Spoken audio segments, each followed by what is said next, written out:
Andy had been an orphan for as long as he could remember. At 16, he'd stopped asking about his parents. The answers were always the same. We don't know. On the evening of his 16th birthday, a storm knocked out the power at the orphanage.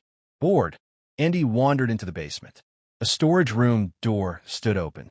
Inside were dozens of old files. After searching for a few minutes, he found one labeled Andy Thomas. His heart raced. Inside was a sealed envelope. Written on the front were 4 words. Open on your 16th birthday. Andy tore it open. Inside was a short letter. Andy, you were never abandoned. You were hidden. Don't trust the file. Find locker 214 at Central Station. A friend.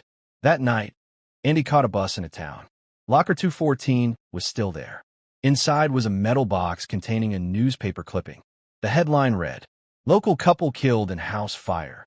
Son missing. The missing boy's name was Andy. The article was 16 years old.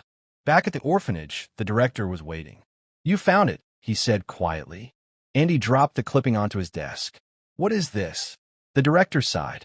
Your parents died in that fire. Then why does it say I was missing? Without speaking, the director opened a drawer and handed him another file. The cover read, Unidentified male found. Age approximate, 5.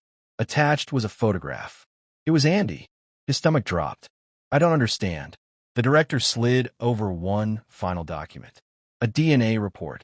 At the top were 2 words. No match. The couple who died in that house weren't your biological parents, the director said. Andy stared at him. What? They raised you, but you weren't related to them. The room fell silent. For 16 years, Andy had wondered who his parents were. Now he faced a far stranger question.